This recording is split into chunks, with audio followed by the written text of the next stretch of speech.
Lumu nali ntambula ne nsanga omwami gwe baabuuza nti Kabaka wa Buganda akulembedde Obuganda mala emyaka emeka?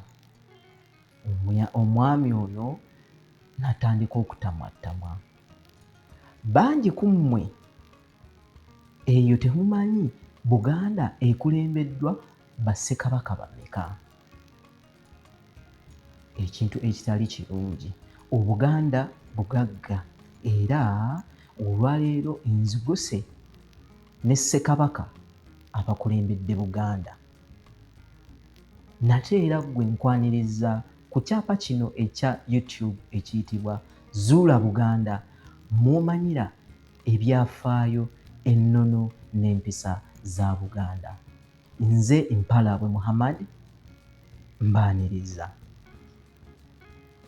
Ntandise ne Kabaka Kintu. Kintu ono tamanyiddwa mayitire ge era teyakisa mukono, yabulira mu nsozi. Kyova olaba waliwo enjogera egamba nti Buganda erina bakabaka babiri era Kintu tetumutwala nga Ssekabaka. Kintu kabaka era akyali kabaka.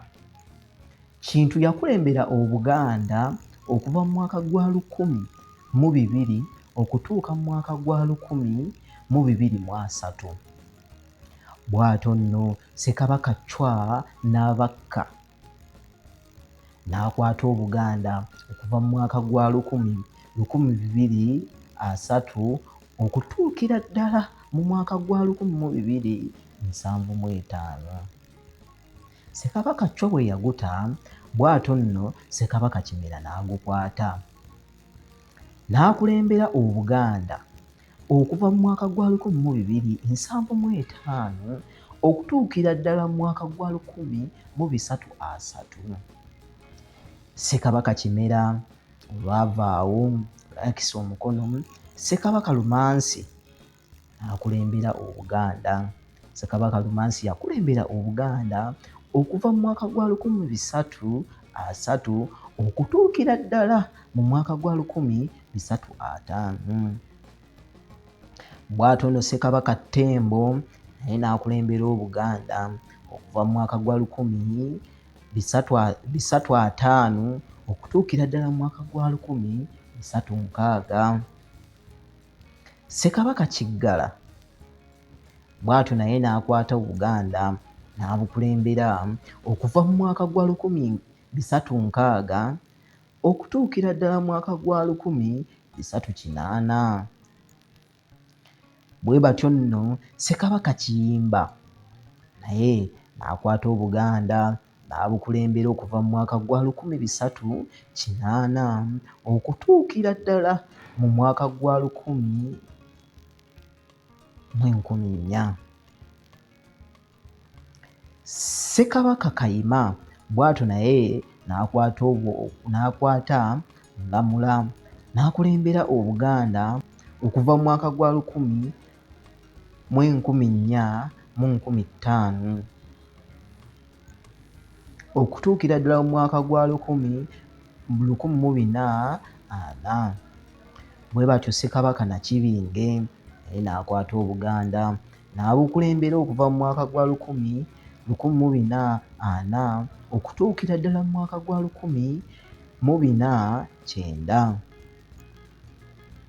Bwe batyo nno Ssekabaka Mulondo naye n'akwata Obuganda n'abukulembera okuva mu mwaka gwa 1409 okutuukira ddala mu mwaka gwa 1510. Ssekabaka Jjemba naye bw'atyo nno n'akulembera Obuganda okuva mu mwaka gwa 1510 okutuukira ddala mu mwaka gwa 1530. Bw'atyo nno Ssekabaka Ssuuna naye n'agukwata n'akulembera Obuganda okuva mu mwaka gwa 1503 okutuukira ddala mu mwaka gwa 1555. Bwe batyo nno Ssekabaka Ssekamaanya naye n'akwata Obuganda okuva mu mwaka gwa 1555 okutuukira ddala mu mwaka gwa 1590. Ssekabaka Kimbugwe naye bw'atyo n'akwata Obuganda okuva mu mwaka gwa 1590 okutuukira ddala mu mwaka gwa 1610. Ssekabaka Kateregga bw'atyo naye n'akwata Obuganda n'abukulembera okuva mu mwaka gwa 1610 okutuukira ddala mu mwaka gwa 1605. Ssekabaka Mutebi bw'atyo naye n'akulembera Obuganda okuva mu mwaka gwa 1605 okutuukira ddala mu mwaka gwa 1607. Ssekabaka Jjuuko naye bw'atyo n'akulembera Obuganda okuva mu mwaka gwa 1607 okutuukira ddala mu mwaka gwa 1682. Ssekabaka Kayemba naye bw'atyo n'akwata Obuganda n'abukulembera okuva mu mwaka gwa 1682 okutuukira ddala mu mwaka gwa 1609. Ssekabaka Tebandeke naye n'akwata Obuganda okuva mu mwaka gwa 1609 bw'atyo n'abukulembera okutuukira ddala mu mwaka gwa 1700. Bw'atyo nno Ssekabaka Ndawula n'akwata Obuganda n'abukulembera okuva mu mwaka gwa 1700 okutuukira ddala mu mwaka gwa 1710.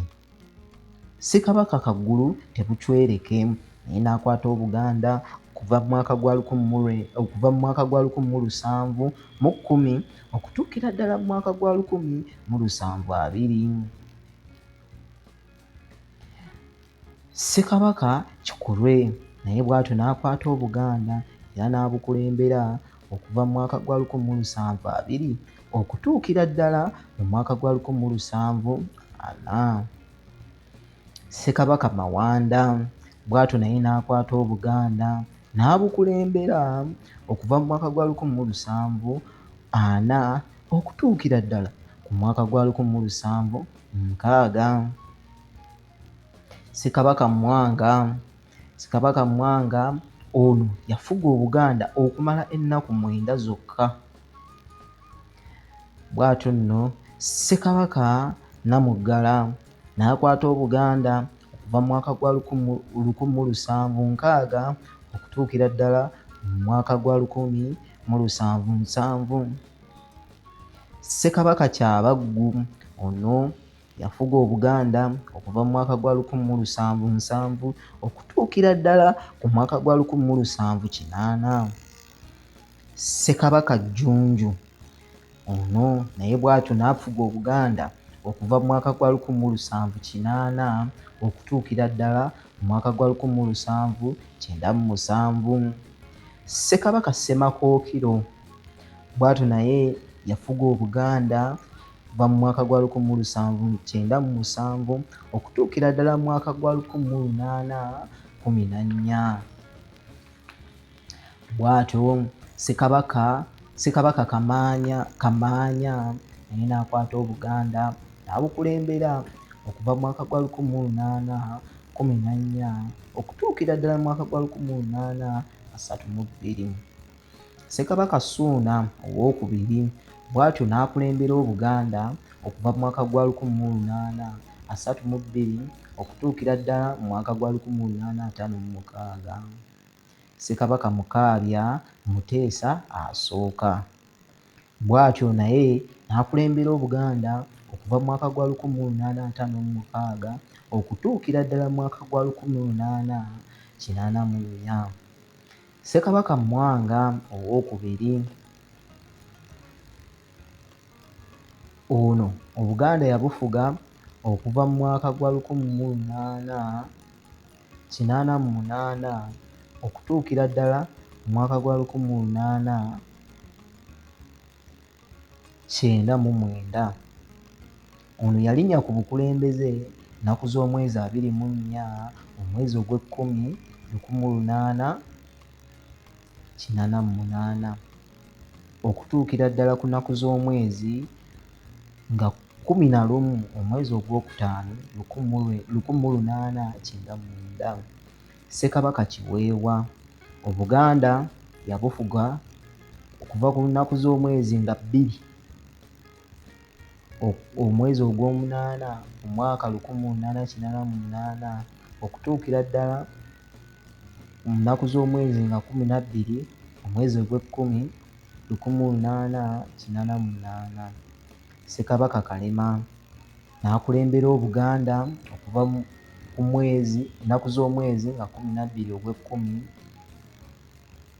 omwaka 1888 okutuukira ddala nnaku z'omwezi nga 5 omwezi ogw'ekkumi mwaka 1889 Ssekabaka Daudi Chwa ono yakulembera Obuganda okuva mu mwaka gwa 1897 okutuukira ddala mu mwaka gwa 1939 Ssekabaka Edward Muteesa II oyo nno yakulembera Obuganda okuva mu mwaka gwa 1939 okutuukira ddala mu mwaka gwa 1969 bwe batyo nno ne tusemba ne Ssaabasajja Kabaka Ronald Mwenda Mutebi II ono nno akulembedde Obuganda okuva mu mwaka gwa 1993 okutuusa olunaku olwaleero.